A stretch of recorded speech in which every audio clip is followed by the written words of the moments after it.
প্রিয় ছাত্রছাত্রী, আসসালামু আলাইকুম। আশা করি তোমরা ভালো আছো। আমরা গতদিন সর্বশেষ সহকারী কোয়ান্টাম সংখ্যা পড়িয়েছিলাম এবং সহকারী কোয়ান্টাম সংখ্যার মাধ্যমে উপস্তর সংক্রান্ত ধারণা পেয়েছি। আমি আজকে প্রথমেই বলে নেই, সহকারী কোয়ান্টাম সংখ্যার আর একটা নাম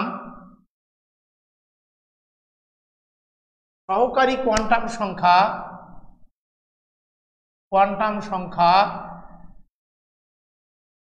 এর আর একটা নাম অরবিটাল কোয়ান্টাম সংখ্যা। অরবিটাল কোয়ান্টাম সংখ্যা একে আরো অন্যভাবে প্রকাশ করা হয় সোমারফিল্ড নামের বিজ্ঞানী আবিষ্কার করার কারণে সোমারফিল্ড কোয়ান্টাম সংখ্যা।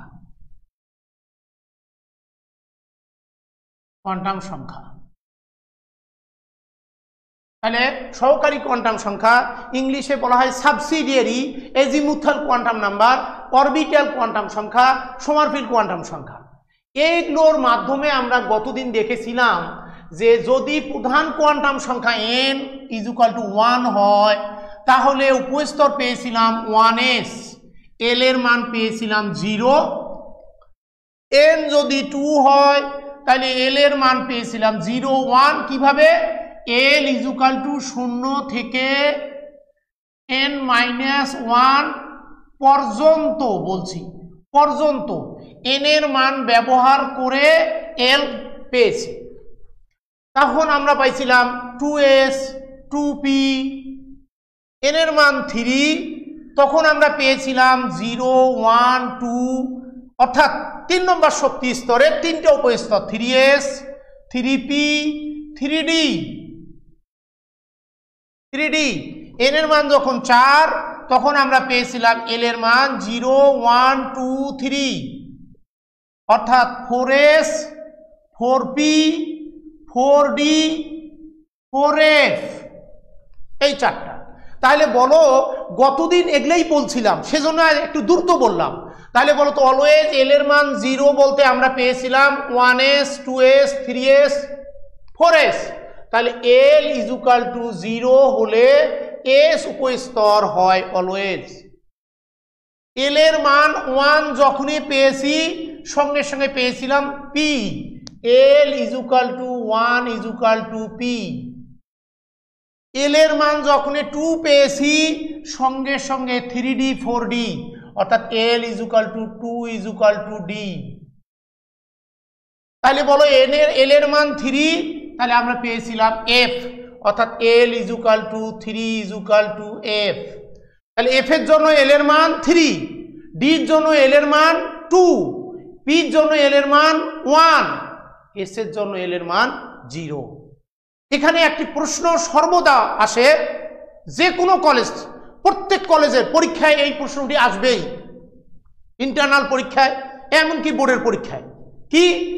1 নম্বর শক্তি স্তরে 1s আছে, 1p এর অস্তিত্ব নেই কেন? এইটা গতদিন এইটা থেকেই শুরু করতে চেয়েছিলাম, এই জন্যই এইটুকু করতে হলো। 2 নম্বর শক্তি স্তরে 2s, 2p হয়, 2d নেই কেন? 2d এর অস্তিত্ব নেই কেন? 3 নম্বর শক্তি স্তরে 3f এর অস্তিত্ব নেই কেন? এইভাবে প্রশ্নটি আসে। তাহলে আমি এটা মুছে দিয়ে একটা উপস্থাপন করে দিতে চাই, একটা দুইটা, যে কিভাবে আমি উপস্থাপনটা করব।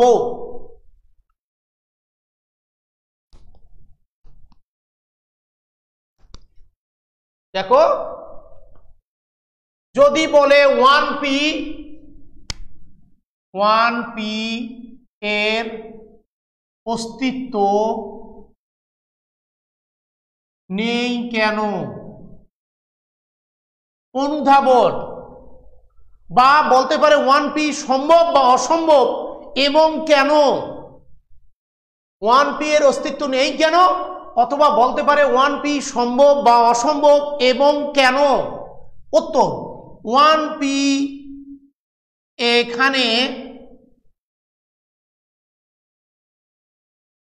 এখানে n = প্রধান কোয়ান্টাম সংখ্যা n এর মান কত বাবা? n = 1। তাহলে এখানে n = 1, n এর মান 1 হলে l এর মানগুলো আমরা কি পাবো বলো তো? l = আমরা জানি 0 থেকে n-1 পর্যন্ত।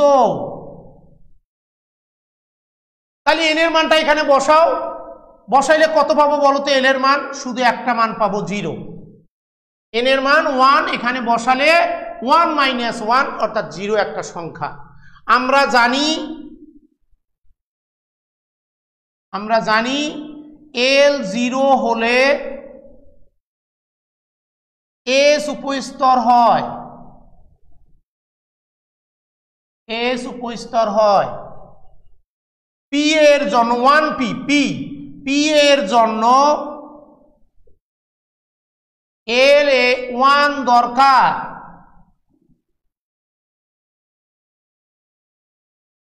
l 1 দরকার, যা অনুপস্থিত।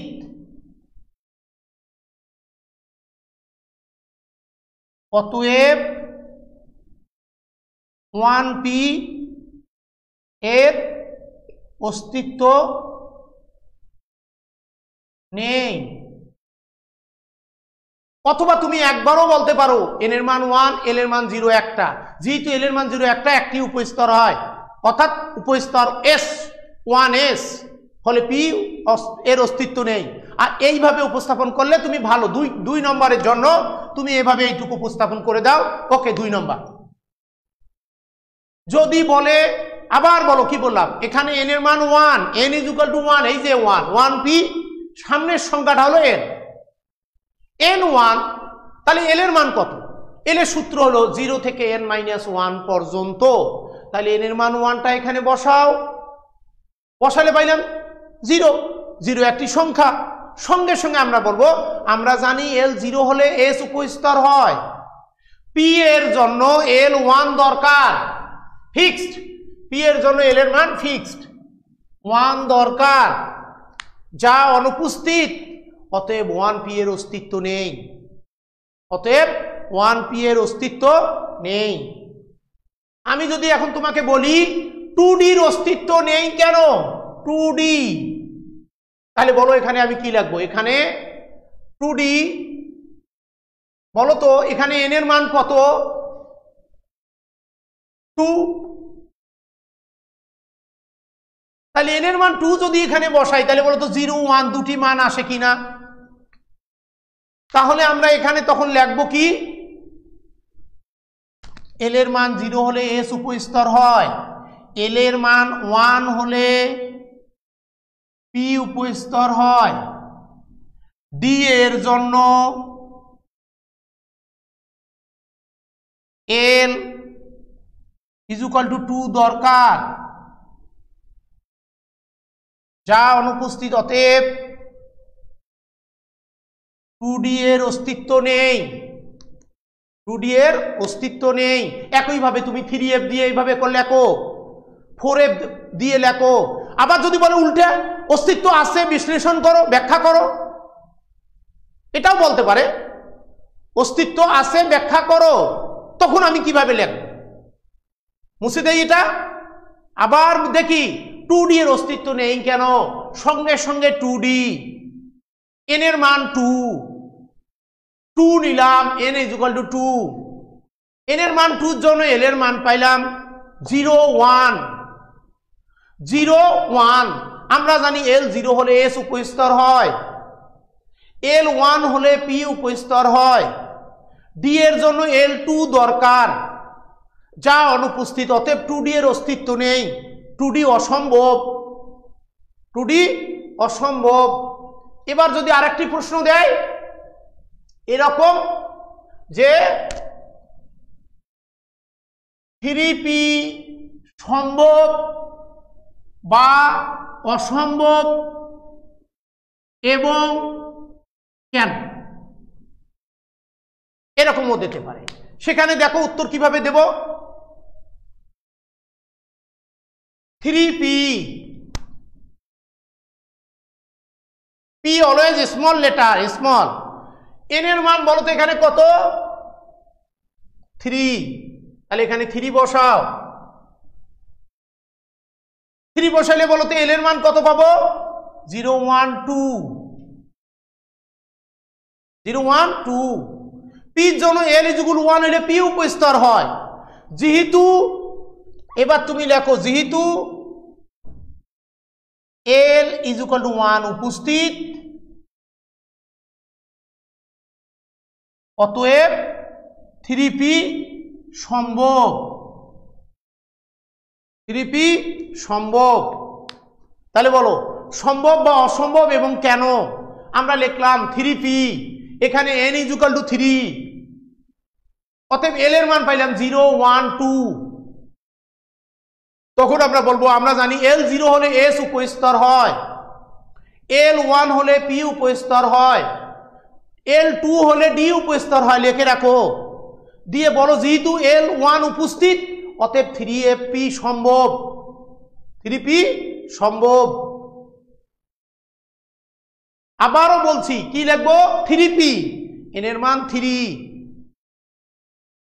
l পাইলাম 0 1 2, l এর মান 0 হলে s উপস্তর, l এর মান 1 হলে p উপস্তর, l 2 হলে d উপস্তর। যেহেতু l এর মান 1 উপস্থিত, অতএব 3p সম্ভব। আবার তুমি এভাবেও বলতে পারো n এর মান 3, উপস্তর 3টি হয়, উপস্তর 3টি হলে কি কি উপস্তর হবে, s p d। অলওয়েজ প্রত্যেকটা শক্তি স্তরে উপস্তর শুরু হবে s থেকে, s p d। যেহেতু p 3টি মান পাওয়া যায়, অর্থাৎ 3টি উপস্তর, অর্থাৎ p উপস্তর সম্ভব। p উপস্তর সম্ভব। ওকে, তাহলে এটা মুছে দেই।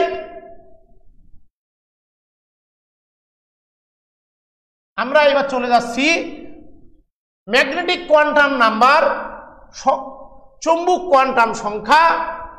এর আরেকটা নাম জিম্যান কোয়ান্টাম নাম্বার, কারণ জিম্যান আবিষ্কার করেন ম্যাগনেটিক কোয়ান্টাম নাম্বার, চৌম্বক কোয়ান্টাম সংখ্যা। এটা খুব আনন্দদায়ক, এটা বুঝতে পারলে অনেক কিছু বোঝা যাবে। চৌম্বক কোয়ান্টাম সংখ্যা, এটার আরেকটা নাম জিম্যান কোয়ান্টাম সংখ্যা।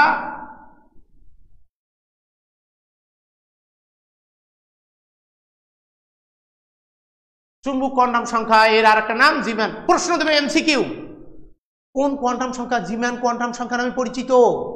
4টি কোয়ান্টাম সংখ্যা দিল, তার মধ্যে বলবে কোনটি জিম্যান কোয়ান্টাম সংখ্যা নামে পরিচিত। তাহলে আমরা এটা মুছে দিয়ে আমরা শুরু করি চুম্বক কোয়ান্টাম সংখ্যা। আসলে দেখো পরমাণুর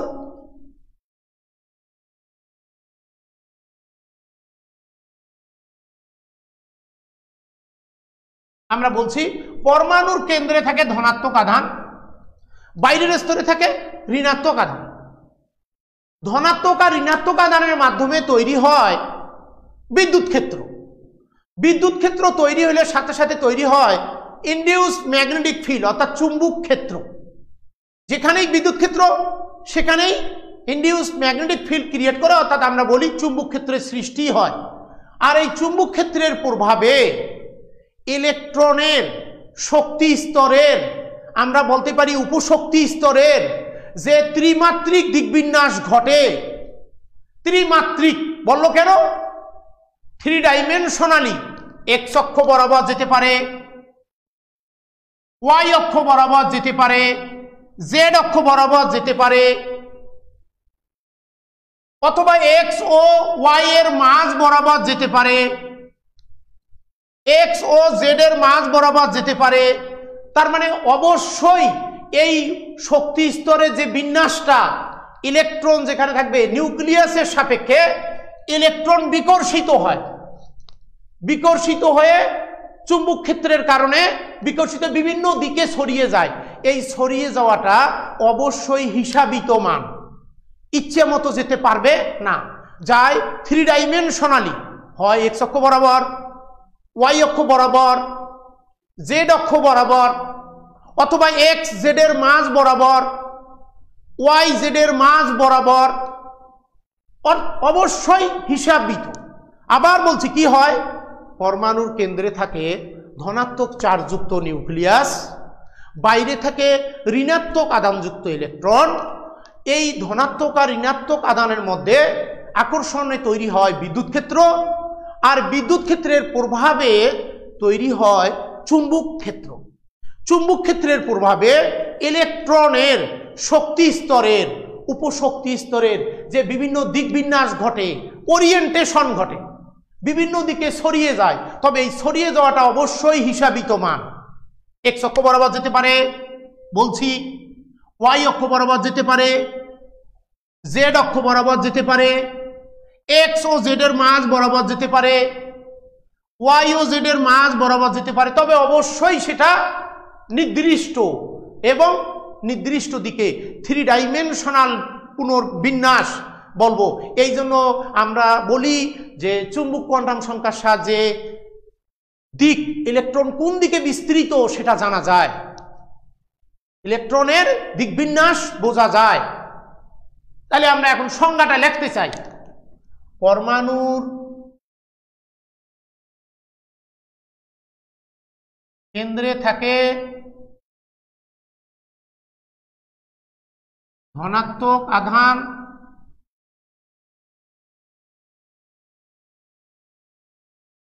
যুক্ত নিউক্লিয়াস,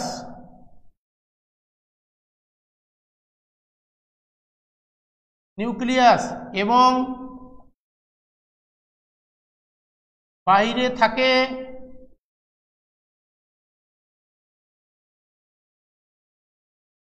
ঋণাত্মক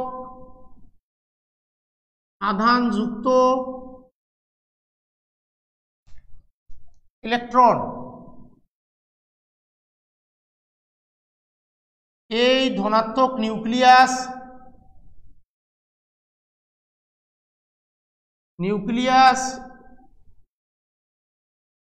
এবং ইলেকট্রনের আকর্ষণে তৈরি হয় বিদ্যুৎ ক্ষেত্র।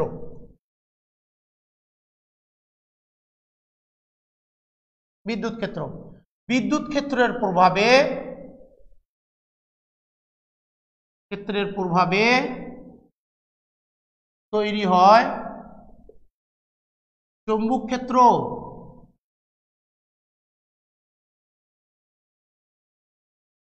আর এই চুম্বক ক্ষেত্রের প্রভাবে আমরা বলছিলাম যে ইলেকট্রন নিজেও একটা ছোট্ট চুম্বক আর নিউক্লিয়াস একটা বড় চুম্বক, ফলে টোটাল ফিল্ড তৈরি হয় একটা চুম্বক ফিল্ড। আর এই চুম্বক ফিল্ডের কারণে বিকর্ষণে আর এই চুম্বক ক্ষেত্রের প্রভাবে ইলেকট্রনের শক্তি স্তরের বলতে পারো, উপশক্তি স্তরের বলতে পারো। উপশক্তি স্তরগুলোকে সচরাচর আমরা অরবিটাল বলি, ফলে অরবিটালে ত্রিমাত্রিক দিকবিন্যাস বলতে পারি। প্রভাবে ইলেকট্রনের অরবিটালের যে ত্রিমাত্রিক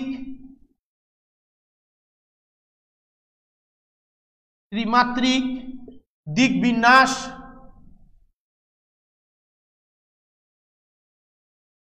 বা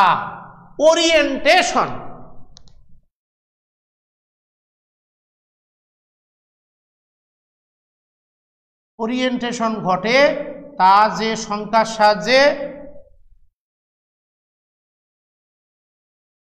সাহায্যে প্রকাশ করা হয়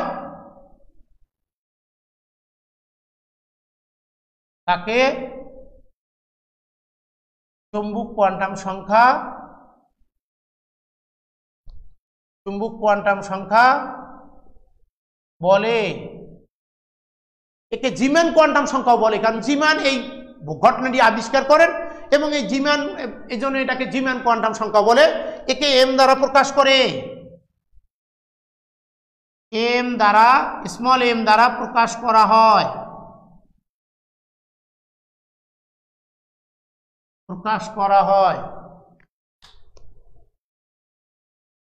হয়েছে? পরমাণু কেন্দ্রে থাকে ধনাত্মক আধানযুক্ত নিউক্লিয়াস এবং বাইরে থাকে ঋণাত্মক আধানযুক্ত ইলেকট্রন। এই ধনাত্মক নিউক্লিয়াস এবং ইলেকট্রনের আকর্ষণে তৈরি হয় বিদ্যুৎ ক্ষেত্র। বিদ্যুৎ ক্ষেত্রের প্রভাবে তৈরি হয় চুম্বক ক্ষেত্র। আর এই চুম্বক ক্ষেত্রের প্রভাবে ইলেকট্রনের অরবিটালের বলতে পারো শক্তি স্তরের বলতে পারো উপশক্তি স্তরের যে ত্রিমাত্রিক দিকবিন্যাস বা ওরিয়েন্টেশন ঘটে তা যে সংখ্যার সাহায্যে প্রকাশ করা হয় তাকে চুম্বক কোয়ান্টাম সংখ্যা বলে। একে প্রকাশ করা হয় এম দ্বারা। একে প্রকাশ করা হয় এম দ্বারা। লিখে নাও, তোমাদের ইচ্ছা লিখে নিতে পারো। আমি উপরের অংশটুকু মুছে দিয়ে আমরা বলছি এম এর মান এম দ্বারা প্রকাশ করা হয়। এম ইজ ইকুয়াল টু 0 সহ প্লাস মাইনাস এল, অর্থাৎ এল কি? এল সহকারী কোয়ান্টাম সংখ্যা। তার মানে এম এর মান পাওয়া যাবে এল ব্যবহার করে। এম এর মান পাবো এল ব্যবহার করে, যেমনটি এল এর মান পেয়েছিলাম এন ব্যবহার করে। প্রধান কোয়ান্টাম সংখ্যার মান ব্যবহার করে আমরা এল এর মান পেয়েছিলাম, সহকারী কোয়ান্টাম সংখ্যা পেয়েছিলাম। ঠিক একই সহকারী কোয়ান্টাম সংখ্যা এল এর মান ব্যবহার করে পাবো আমি চুম্বক কোয়ান্টাম সংখ্যা, অর্থাৎ উপস্তরের ক্ষুদ্র অংশ এম। অর্থাৎ এম হলো অরবিটাল সম্পর্কে ধারণা দেবে, অর্থাৎ কতগুলো অরবিটাল সেটা পাওয়া যাবে প্রত্যেকটি উপশক্তি স্তর। প্রত্যেকটি উপশক্তি স্তর কতগুলো অরবিটাল দ্বারা গঠিত, কত ভাগে বিভক্ত হয়, এই জন্য বলছে অরবিটালের ত্রিমাত্রিক যে ত্রিমাত্রিক দিকবিন্যাস সেটাও লেখা যাবে।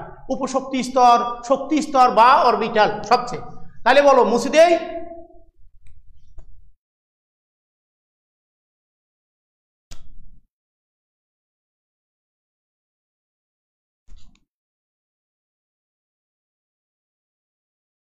শূন্য সহ প্লাস মাইনাস এল। এই প্লাস মাইনাস এল এটা দেখো, অর্থাৎ এটা কি জানো? Minus L, 0 plus L, minus L থেকে প্লাস এল পর্যন্ত এই রেঞ্জ সংখ্যা রেখার সংখ্যা। ঠিক যতটুকু যদি তুমি বলো এরকম, এটা যদি 0 পয়েন্ট ধরি, 0 বিন্দু ধরি, ঠিক যতটা মাইনাস অংশে যাবে মাইনাস কোঅর্ডিনেটে, ঠিক ততটা প্লাস কোঅর্ডিনেট ততটা সরে যাবে। যদি এই পাশে দুটি যায় তাহলে এই পাশেও এইভাবে যাবে। এটা প্লাস কোঅর্ডিনেট, এটা মাইনাস কোঅর্ডিনেট, এইরকম 0-র সাপেক্ষে পজিটিভ এবং নেগেটিভ সাইড সমানভাবে বেজোড় সংখ্যক রেখায় বিভক্ত হবে। তাহলে বর্ণালী রেখার সাপেক্ষেই এটা হয় আসলে। তাহলে এখন বলো এল মাইনাস এল থেকে প্লাস এল পর্যন্ত এল এর মান যা পাবো তার সাপেক্ষে এখানে মানগুলো বের হয়ে আসবে। তাহলে এখানে বলো তো কয়টা এল? 2টি এল প্লাস 0। ফলে এইটাকে আমরা প্রকাশ করি M is equal to twice L plus 1। এইটা অরবিটাল সংখ্যার সমসূত্র। অরবিটাল টুয়াইস এল প্লাস 1 সংখ্যক অরবিটাল হবে প্রত্যেকটি অরবিটাল, টুয়াইস এল প্লাস 1।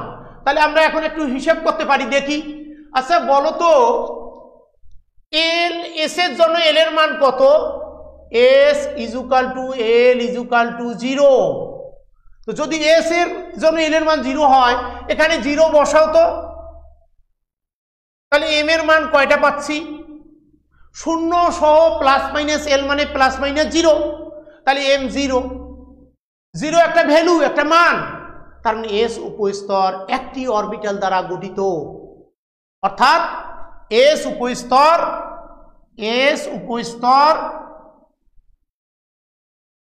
একটি অরবিটাল দ্বারা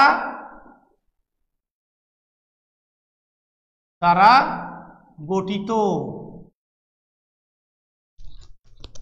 এবার বলো পি এর জন্য এল এর মান 1। তাহলে এল এর মান 1 এখানে বসাও তো। তাহলে -1, 0 প্লাস 1। তাহলে এম এর মান কয়টা পাচ্ছি দেখো তো? -1, 0 প্লাস 1। তুমি বলতে পারো স্যার আমি এইভাবে লিখবো, +1, 0, -1 লেখো, কোনো ব্যাপার না, যে কোনো একটা, এটা অথবা এটা যে কোনো। তুমি বলো স্যার আমি এইভাবে লিখবো 0 -1 +1 লিখো। কিন্তু মান কয়টা পাইলাম? মান পেয়েছি কয়টা? 3টি। তাহলে 3টি মান, তার মানে কি পি উপস্তর 3টি অরবিটাল দ্বারা গঠিত। পি উপস্তর 3টি অরবিটাল দ্বারা গঠিত। অক্ষ কয়টা? ডাইমেনশন কয়টা? 3টা। তাহলে পি উপস্তর 3টে অরবিটাল দ্বারা গঠিত, 3 অক্ষ বরাবর বিস্তৃত। ফলে সেজন্য আমরা লিখি px, py, pz। এই x, y এবং z এগুলা ডিরেকশন বুঝায়, দিক বুঝায়। এটাই হলো এই যে অরবিটালের ত্রিমাত্রিক দিক বিন্যাস, কোন দিকে কোন অরবিটাল বিস্তৃত। বুঝছি? আমরা উপশক্তি স্তরকে আরেকটা নাম বলি যে এটা অরবিটালও বলা যায়, সেজন্য বলছি যে এক্স, ওয়াই, জেড কোন দিকে? এক্স অক্ষ বরাবর পি উপস্তর, ওয়াই অক্ষ বরাবর পি উপস্তর, জেড অক্ষ বরাবর পি উপস্তর, অর্থাৎ 3টি অরবিটাল 3 অক্ষ বরাবর বিস্তৃত। তাহলে এবার বলো তুমি ডি এর জন্য এল এর মান কত? ডি এর জন্য এল = 2। তাহলে বলো এম এর মান কত? এম = -2 -1 0 +1 +2। তার কেমনে বুঝলাম? এই 2টা এখানে বসাও, বসাইলে দেখো তো -2 থেকে +2 পর্যন্ত, 0 সহ ± l পর্যন্ত। তাহলে বলো -2 -1 0 +1 +2, অর্থাৎ ডি উপস্তরের 5টা অরবিটাল। ডি উপস্তর 5টা অরবিটাল, পি উপস্তর 3টি অরবিটাল দ্বারা গঠিত। ডি উপস্তর 5টি অরবিটাল দ্বারা গঠিত। কয়টা অরবিটাল? 5টি। এবার এফ এর জন্য এল এর মান কত? 3। সঙ্গে সঙ্গে দেখো মানগুলো বের করে দেখো, 7টি অরবিটাল। এফ এর জন্য এল এর মান, এম এর মান, এম 7টি অরবিটাল পাওয়া যাবে।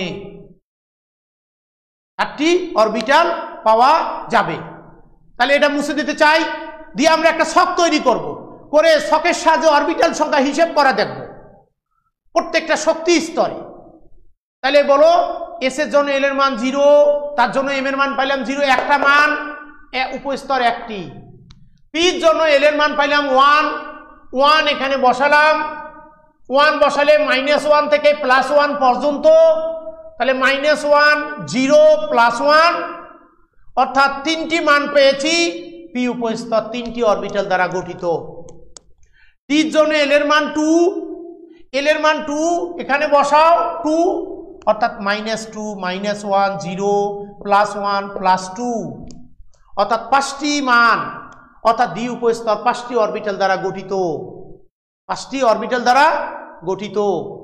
এফ এর জন্য এল এর মান 3। তাহলে বলো -3 থেকে +3 পর্যন্ত, -3 থেকে +3 পর্যন্ত মাঝে 0 থাকবেই। তাহলে কত মান? -3 থেকে -3 -2 -1 0 +1 +2 +3, অর্থাৎ 7টি মান। তাহলে আমরা এবার সূত্রটা দিয়ে দেখতে চাই কেমনে বের হয়। দেখো তো, আমরা বললাম যে এম এর সূত্র হলো 2l + 1 সংখ্যক অরবিটাল দ্বারা গঠিত। সংখ্যক অরবিটাল দ্বারা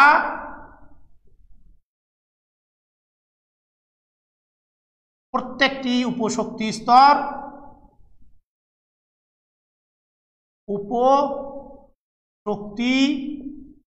স্তর গঠিত। কেমনে আমরা এখন দেখবো যে এল এর মান বসাও।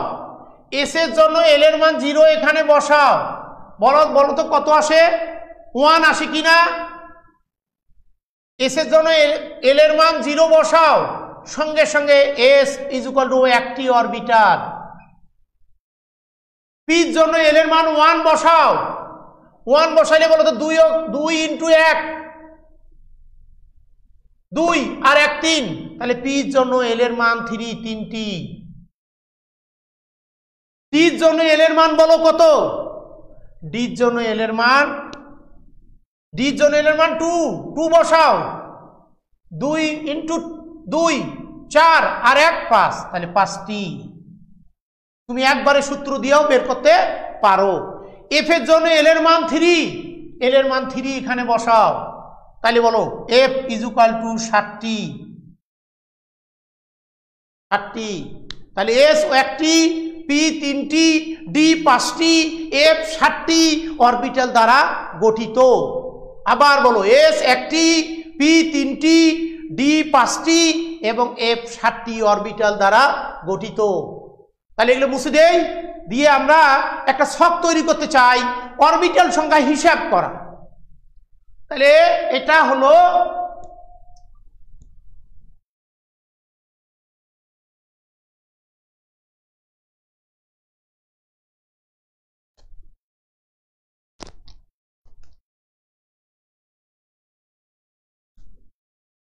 বোর্ডের প্রশ্ন। প্রশ্নটি দিল এরকম,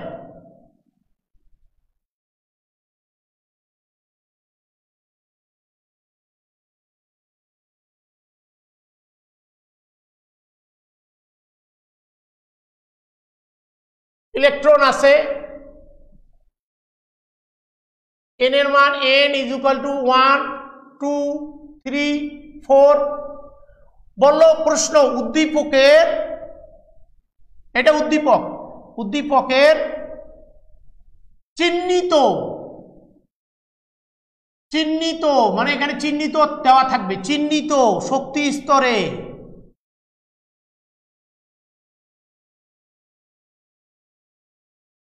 এ অরবিটাল সংখ্যা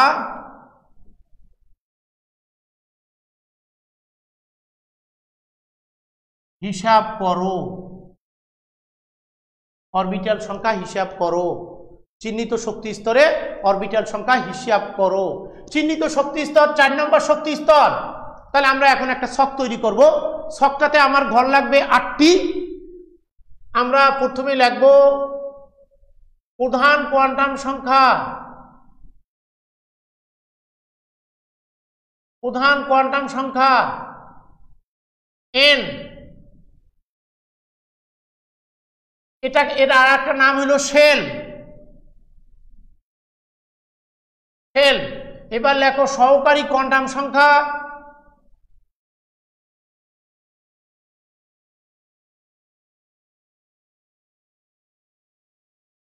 L ইজ ইকুয়াল টু 0 থেকে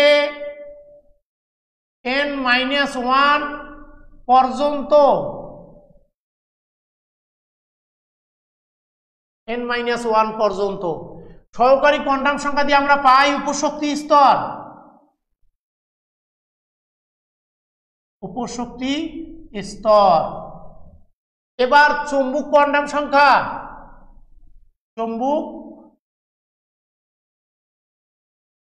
কোয়ান্টাম সংখ্যা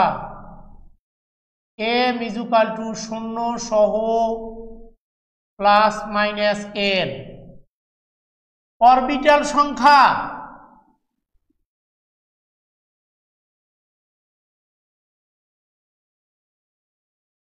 মোট অরবিটাল সংখ্যা,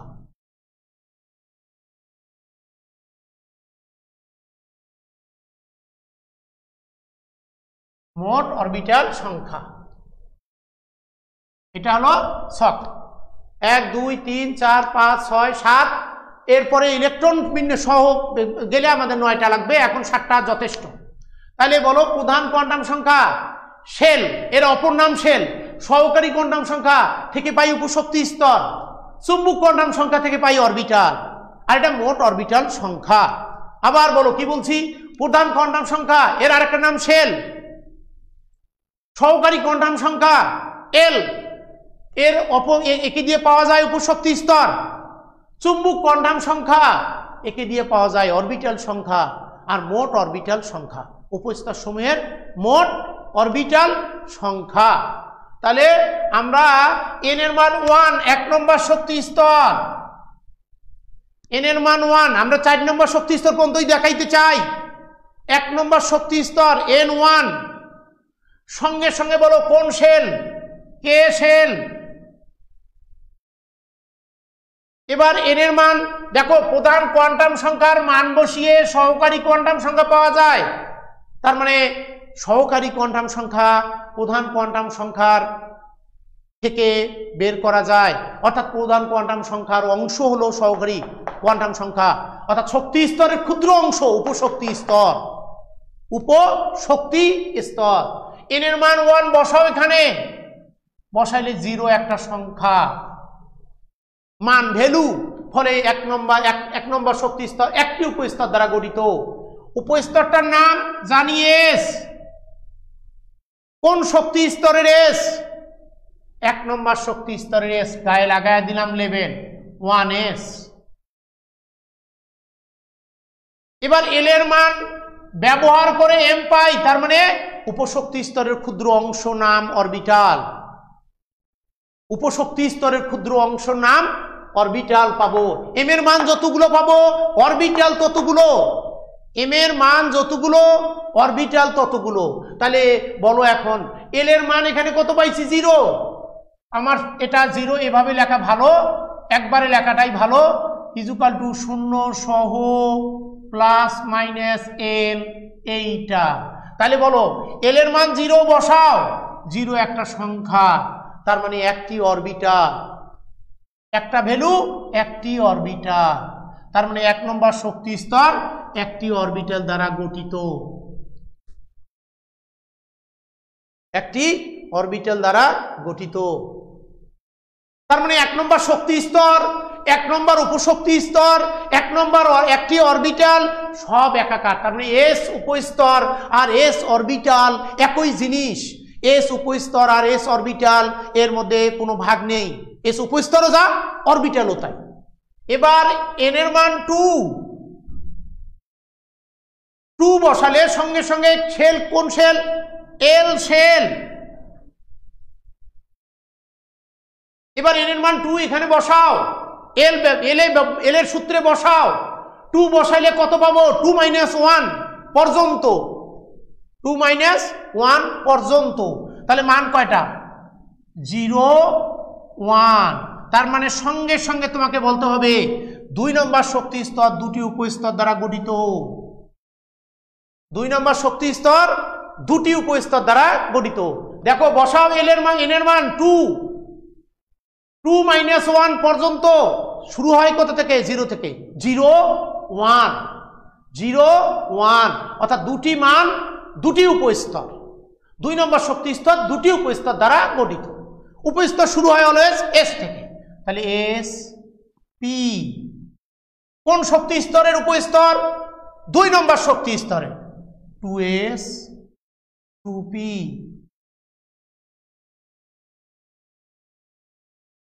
2s 2p। এবার এল এর মান ব্যবহার করে পাবো এম। এল এর মান ব্যবহার করে কি পাবো? এম। তাহলে বসাও এখানে এল এর মান 0 0 বসাও, 0 একটা সংখ্যা, তার মানে একটি উপস্তর অরবিটাল দ্বারা গঠিত। এস অরবিটাল উপস্তর অলওয়েজ একটি অরবিটাল দ্বারা গঠিত। এল এর মান 1 বসাও এখানে, বসালে কত পাবো? -1 0 +1 -1 0 +1। তাহলে মানগুলো বলো কি কয়টা? 3টি। তাহলে মোট অরবিটাল কয়টি পেলাম? 4টি। তার মানে 2 নম্বর শক্তি স্তর 4টি অরবিটাল দ্বারা গঠিত।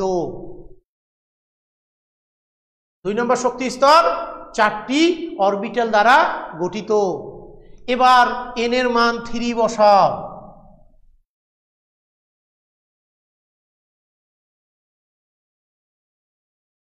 এন এর মান 3, সঙ্গে সঙ্গে কোন শেল? M shell. তাহলে এন এর মান 3 এখানে বসাও। 3 বসাইলে কত পাবো? 0 1 2। তার মানে 3 নম্বর শক্তি স্তর 3টি উপস্তর দ্বারা গঠিত। সঙ্গে সঙ্গে 3 উপস্তর ভাগ করে নাও, ভাগ করে নাও। 0 1 2। এবার বলো কোন কোন শক্তি স্তর? S P, 3s 3p 3d, 3s 3p এবং 3d। তাহলে এখন তুমি বলো এল এর মান 0 বসাও, আবার ওখানে একইভাবে বসালে 0 একটা সংখ্যা, একটি অরবিটাল, এল এর মান 1 বসালে -1 0 +1 3টি। এবার এল এর মান এম এর মান বলো 2 বসাও, -2 -1 0 +1 +2 5, তাহলে বলো টোটাল 9। তাহলে বলো 9। তাহলে আমরা পাচ্ছি কি দেখো 2 নম্বর শক্তি স্তর 4টি উপস্তর দ্বারা গঠিত, 3 নম্বর শক্তি স্তর 9টি উপস্তর দ্বারা গঠিত, 1 নম্বর শক্তি স্তর 1টি উপস্তর দ্বারা গঠিত। 4 নম্বর শক্তি স্তর কতটি উপস্তর দ্বারা গঠিত এটা তোমার বাসার কাজ, তুমি বের করবে। তার আগে একটা কথা বলে নেই, দেখো তো 2 স্কয়ার এর অর্থ কি? 2 স্কয়ার মানে কত? 4 কি না? 3 স্কয়ার দেখো তো 9 কি না? তাহলে 4 নম্বর শক্তি স্তর 4 স্কয়ার তার মানে আসবে কত? 16টি। কতটি আসবে? 16টি অরবিটাল, 4 স্কয়ার। তবে সূত্র দিয়ে করলে হবে না, তোমাকে দেখাইতে হবে। প্রশ্নটি অরবিটাল সংখ্যা হিসাব করো বলছে, এখানে বলবে এল এবং এম এর মান ব্যবহার করে এইটুক উল্লেখ করে দেবে।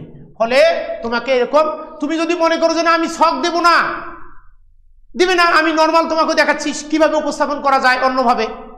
ছক দিলে যদি চাই 3 শুধু 3 টুকু দেব হিসাব করার জন্য, যদি চাই 2 শুধু 2 টুকু দেব, টোটালটা না।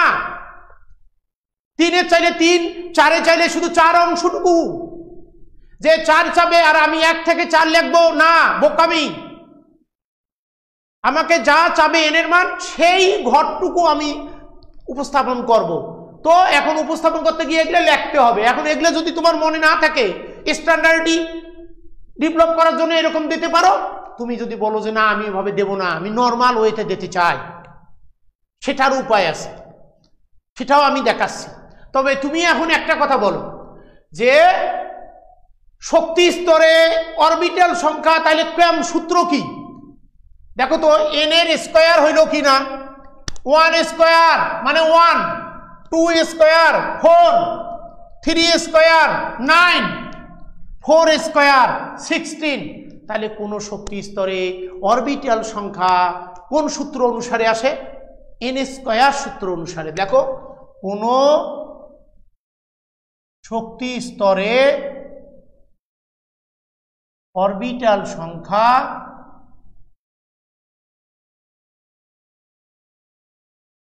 এন স্কয়ার সূত্র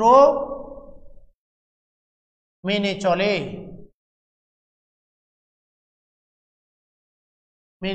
কোন শক্তি স্তর অরবিটাল সংখ্যা এন স্কয়ার সূত্র মেনে চলে। এন প্রধান কোয়ান্টাম সংখ্যা, এন প্রধান কোয়ান্টাম সংখ্যা। তাহলে সবটা আমি মুছে দিতে চাই, কারো সমস্যা থাকলে বলো, কমেন্টস করো। ছকে আবারও বলছি কিভাবে বের করলাম, প্রত্যেকটা এল এর প্রত্যেকটা মান এখানে বসাবো, বসিয়ে বসিয়ে মানগুলো বের করবো। তাহলে এটা মুছে দিতে চাই, দিয়ে আমরা এবারে নর্মাল ওয়ে কিভাবে দেখানো যায় সেটা দেখাইতে চাই।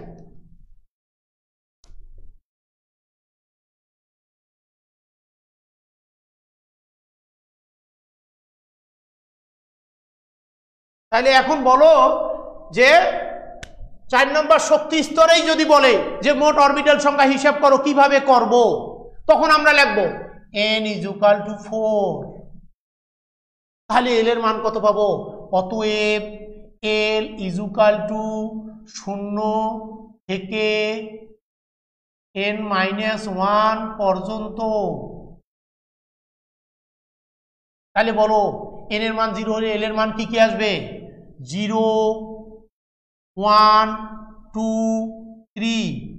S T D F 4s 4p 4d 4f একটা মান পাইলাম। এবার চুম্বক কোয়ান্টাম সংখ্যার মান বের করো, সেখান থেকে অরবিটাল পাবো। তাহলে এবার আমরা m ইজুকাল টু 0 সহ প্লাস মাইনাস n।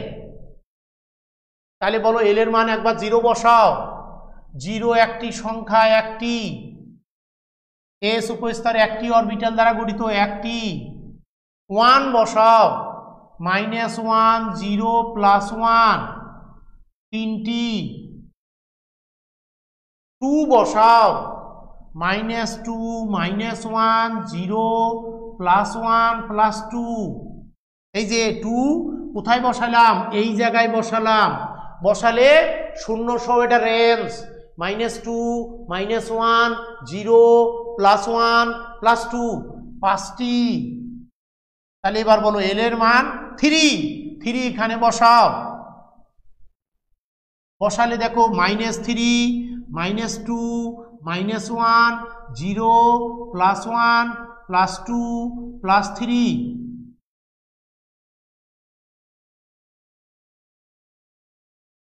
7টি। তাহলে মোট অরবিটাল কয়টি দেখো? 16টি। অতএব লেখো n এর মান 4 হলে 16টি অরবিটালের অস্তিত্ব থাকে, 16টি অরবিটাল হয়। n এর মান 4 হলে 16টি অরবিটাল হয়। তাহলে n স্কয়ার অর্থাৎ কি n4 স্কয়ার ইজুকাল টু 16। অতএব আমরা আবারও দেখলাম যে এই যে n স্কয়ার সূত্র মেনে চলে। তাহলে আমরা এবার একটা জিনিস দেখতে চাই, মুছে দেব। এবার তুমি বলো তো, আমরা এর আগে পেয়েছিলাম শক্তি স্তরে অরবিটাল সংখ্যা,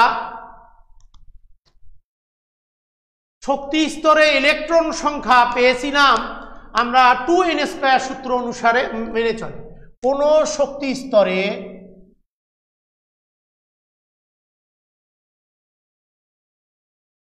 শক্তি স্তরে ইলেকট্রন সংখ্যা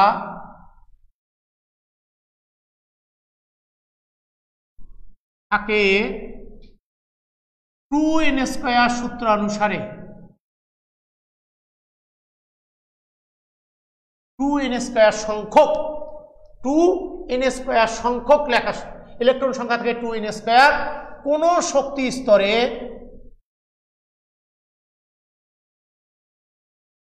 অরবিটাল সংখ্যা কত থাকে বলো তো? এখনই পাইলাম অরবিটাল সংখ্যা থাকে n স্কয়ার। তাহলে এখন বলো তো, উভয় ক্ষেত্রে শক্তি স্তরে ইলেকট্রন সংখ্যা, শক্তি স্তরে অরবিটাল সংখ্যা, এইটা কমন। তাহলে আমরা এটার অনুপাত করতে পারি। অর্থাৎ বলো তো, অরবিটাল সংখ্যা অনুপাত যদি আমি লিখি n স্কয়ার অনুপাত 2n স্কয়ার, তাহলে বলো তো n স্কয়ার ক্যান্সেল। অর্থাৎ একটি অরবিটাল অনুপাত 2টি ইলেকট্রন পাওয়া যায় কি না। তার মানে আমরা বলতে পারি একটি অরবিটালে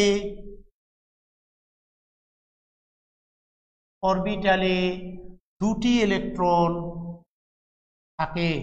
সর্বোচ্চ 2টি ইলেকট্রন,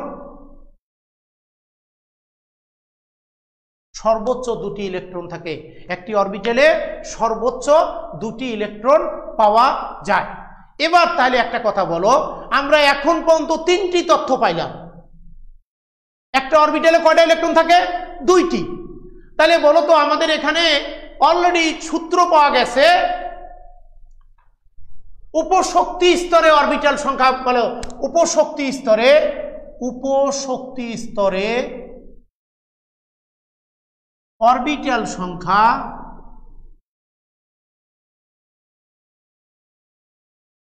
12 + 1 সংখ্যক। তাহলে বলো তো, অরবিটাল সংখ্যা এত, একটা অরবিটাল ইলেকট্রন ধরে কয়টা? একটি অরবিটাল ইলেকট্রন ধরে 2টা। তাহলে আমরা বলবো অতএব উপশক্তি স্তরে ইলেকট্রন সংখ্যা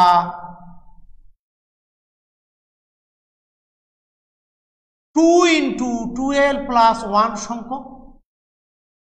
2 × 12 প্লাস 1 সংখ্যক। তাহলে বলো কি কোন শক্তি স্তরে ইলেকট্রন সংখ্যা 2n স্কয়ার, কোন শক্তি স্তরে অরবিটাল সংখ্যা n স্কয়ার, উপশক্তি স্তরে অরবিটাল সংখ্যা 12 প্লাস 1 সংখ্যক, উপশক্তি স্তরে ইলেকট্রন সংখ্যা 2 × 12 প্লাস 1 সংখ্যক। এই চারটার যে কোনো একটা এমসিকিউ যে কোনো সময় তুমি পেতে পারো, এত গুরুত্বপূর্ণ। আবার বলছি, কোন শক্তি স্তরে ইলেকট্রন সংখ্যা 2n স্কয়ার, ও এবং শক্তি স্তরে অরবিটাল সংখ্যা হলো n স্কয়ার। অর্থাৎ তাহলে আমরা যদি এটার অনুপাত করি দেখো তো, তাহলে 1:2, অর্থাৎ একটা অরবিটালে ইলেকট্রন থাকে 2টি। তাহলে আমরা পাই উপশক্তি স্তরে অরবিটাল সংখ্যা, আগে সূত্র দেখছি 2l প্লাস 1 সংখ্যক, এবং উপশক্তি স্তরে ইলেকট্রন সংখ্যা পাই 2 × 12 প্লাস 1 সংখ্যক, 2 × 12 প্লাস 1 সংখ্যক। ওকে, আমরা এরপরে আমাদের আজ থাকলো স্পিন কোয়ান্টাম সংখ্যা, অর্থাৎ আগামী দিন আমরা ইলেকট্রন বিন্যাস শুরু করব। স্পিন কোয়ান্টাম সংখ্যার মাধ্যমে ইলেকট্রনের স্পিন সংক্রান্ত ধারণা পাবো এবং আমরা ইলেকট্রন বিন্যাসে চলে যাব। আমাদের আগামী দিনের টপিকস হবে স্পিন কোয়ান্টাম সংখ্যা শেষ করে ইলেকট্রন বিন্যাস। ওই ছকের মাধ্যমে প্রথমে ইলেকট্রন বিন্যাস আসবে, এরপরে আসবে ইলেকট্রন ছকের পরে আমরা নরমালি আফবাউ নীতি, হুন্ডের নীতি, পাউলির বর্জন নীতি, এই তিনটে নীতি দিয়ে ইলেকট্রন বিন্যাস অংশ শেষ করব। ধন্যবাদ সবাইকে।